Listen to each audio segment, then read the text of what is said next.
Bom dia, primeiro ano. Então, nós vamos agora para o último conteúdo da apostila, tá? Que são forças intermoleculares. O nome já diz, são forças entre moléculas. Quando nós estudamos ligações químicas, iônica, covalente e metálica, nós vimos que entre os átomos haviam ligações químicas, né? E formavam a molécula. Agora nós vamos ver as interações entre as moléculas. Uma molécula quando chega perto da outra. De que forma elas interagem entre si.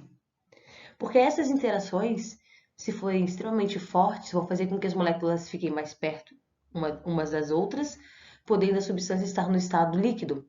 Ou se a força não for tão grande, essa força de atração entre as moléculas vai estar uma longe da outra e as moléculas daquela substância vão estar no estado gasoso. Então vamos lá. Definição de forças intermoleculares.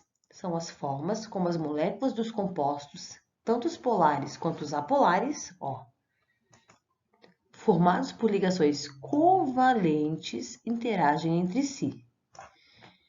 Elas foram propostas no ano de 1873 pelo químico e físico holandês Diederik van der Waals. Então, são as forças que acontecem entre as moléculas que sofrem ligações covalentes, podendo ser polar ou apolar. Aqui está o Van der Waals, que foi o físico e químico que estudou essas forças. De acordo com Van der Waals, as moléculas podem interagir de forma diferente umas com as outras. Essas interações diferentes exercem uma grande influência sobre o ponto de fusão e ponto de ebulição das substâncias. Assim, a intensidade em que as moléculas interagem define o seu estado. Se a força for muito grande, não vai deixar quase nenhum espaço entre as moléculas, então o estado vai ser sólido. Se essa força não for tão intensa, líquido. E se for bem fraquinha, as moléculas vão estar no estado gasoso. Aqui em cima ele mostrou um desenho das forças intermoleculares que acontecem na molécula da água. Podem ver a figura ali, ó, H2O. E a atração, essa força intermolecular, ela é representada com pontilhados só. Diferente da ligação química. A ligação química, gente, ligação oxigênio-hidrogênio, ó.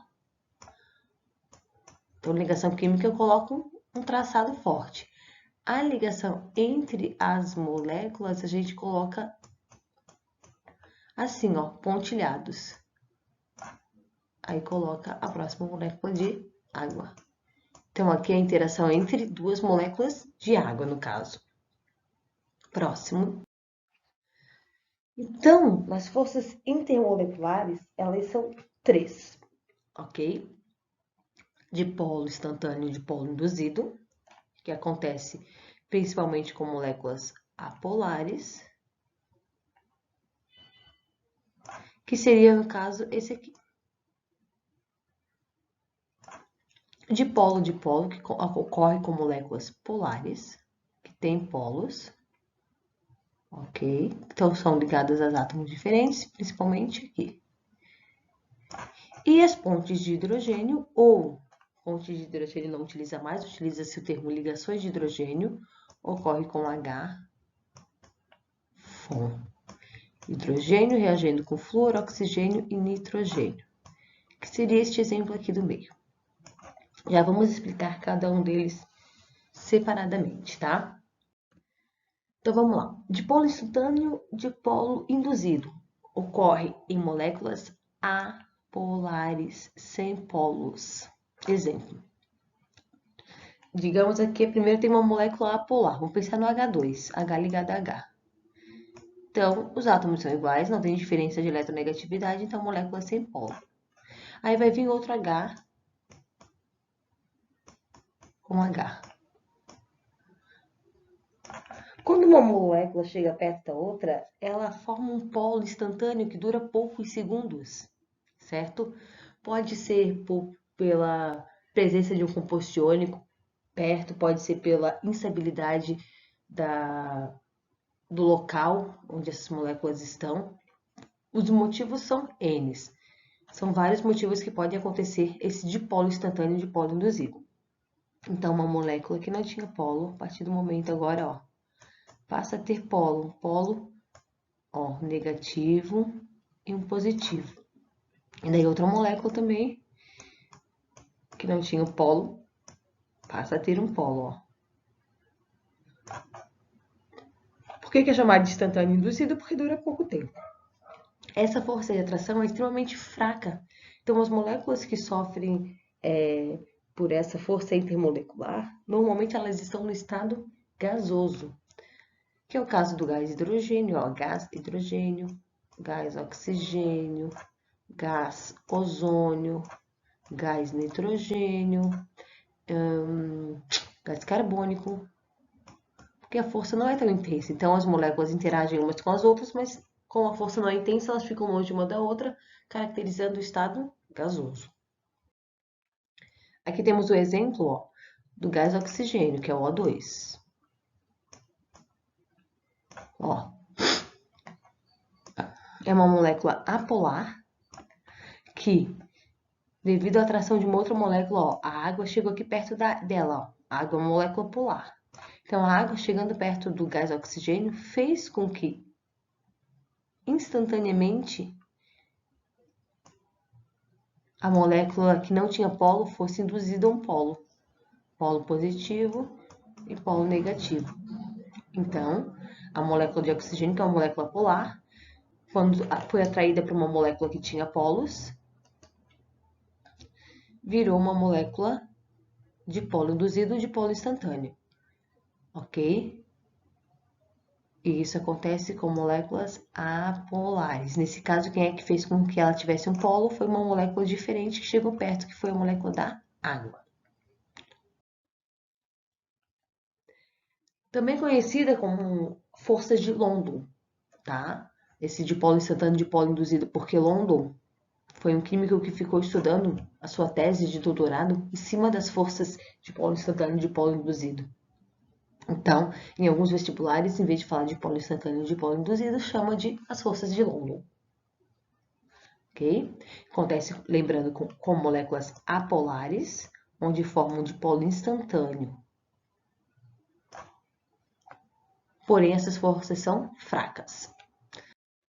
Então, temos também a segunda força intermolecular de intensidade intermediária, chamada de dipolo-dipolo. Ó, já difere. Agora vai envolver moléculas que têm polos polares, que são moléculas formadas por átomos diferentes. H é ligado a cloro, ó.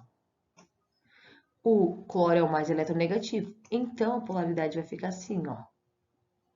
A nuvem eletrônica vai ficar maior no cloro.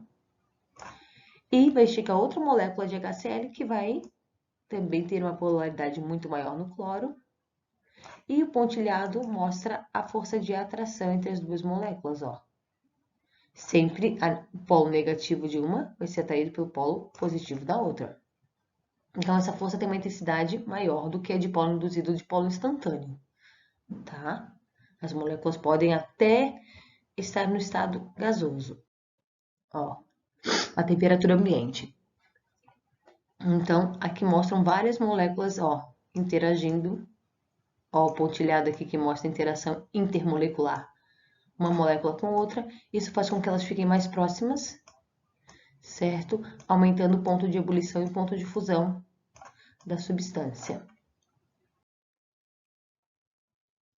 E a última interação molecular, que é a ligação de hidrogênio, que é o H-FON, hidrogênio interagindo com flúor, hidrogênio interagindo com oxigênio e hidrogênio interagindo com nitrogênio, certo? Sempre que houver o hidrogênio interagindo com uma dessas esses três elementos, eu vou ter ligação de hidrogênio. Alguns livros antigos chamam de ponte de hidrogênio, tá? Mas o correto hoje em dia é ligação de hidrogênio. Então, aqui eu tenho a molécula da água, ó, representado, o oxigênio é mais eletronegativo, vai ficar com o polo negativo. Vai interagir ao pontilhado com outra molécula da água, mas aí parte positiva, ó. Então, essa interação é chamada de ligação de hidrogênio. Na hélice do DNA, as interações entre as substâncias também acontecem por ponte de hidrogênio ou ligação de hidrogênio. A adenina interage com a timina, do hidrogênio da adenina interage com o oxigênio da tinina. Ou o nitrogênio da adenina com o hidrogênio da tinina. Então, H com O e H com N. Então, essa interação que acontece, esse pontilhado ali, define uma interação do tipo ligação de hidrogênio. Ok? Da mesma forma, o par nitrogenado de guanina com citosina, vamos ver quem está interagindo: hidrogênio com oxigênio, hidrogênio com nitrogênio, hidrogênio com oxigênio. Essas interações, as três interações aqui, são interações intermoleculares do tipo ligação de hidrogênio. HFO. Então, como as moléculas interagem, e essa força, ligação de hidrogênio, é a que tem maior intensidade, é a mais forte de todas, então nós temos aqui compostos que, como são muito grudadinhos um do outro, interagindo, ó, um com o outro, esses compostos vão ter ponto de fusão e ponto de ebulição mais altos comparado aos que sofrem forças intermoleculares de dipolo induzido e dipolo-dipolo. Quando colocado num gráfico, ó, conforme aumenta a massa atômica de elementos que estão no mesmo grupo da tabela periódica, ok? Aumenta a massa, aumenta a temperatura de ebulição. Porém, ó, aumenta a massa, aumenta a temperatura de ebulição. A água não segue essa regra. Tá vendo que a água vai ter menor massa comparada a H2S, H2SE e H2TE. Porém, tem maior temperatura de ebulição. Por quê? Porque a água, uma molécula com a outra, elas interagem através da ligação de hidrogênio, que é uma ligação extremamente forte e faz com que aumente a temperatura de ebulição. Nenhuma outra substância que esteja aqui está interagindo utilizando a força intermolecular ligação de hidrogênio. Só a água, por isso que ela tem maior temperatura de ebulição. Então, lembrando, intensidade das forças, certo? A mais fraquinha, a que tem menor intensidade, é a dipolo induzido, que acontece entre moléculas apolares. Depois, o intermediário, a força intermediária é dipolo permanente ou dipolo-dipolo, que acontece com moléculas que têm polos polares. E a última, mais forte, que atrai muito mais as moléculas, é a ligação de hidrogênio, que é a que ocorre com o hidrogênio e o FON, hidrogênio e flúor, ou oxigênio ou nitrogênio. A água, por sofrer a ligação intermolecular do tipo ligação de hidrogênio, HFON, ela tem uma propriedade chamada tensão superficial. Então, aqui está mostrando a areinha, ó, que anda pela água, certo? E não afunda. Por que ocorre isso? Por conta da propriedade chamada tensão superficial. Assim como as gotículas de água, olha que bonitinha, que elas são extremamente redondinhas, elas não se partem. Por que ocorre isso? A tensão superficial da água é a força, então, uma molécula, ó, aqui as em azul são as águas que estão na parte de cima. Pensa num copo, são as águas que estão lá na superfície. Elas estão interagindo, certo? Aqui embaixo com outras moléculas de água que são representadas em vermelho. Então, essa interação é extremamente forte.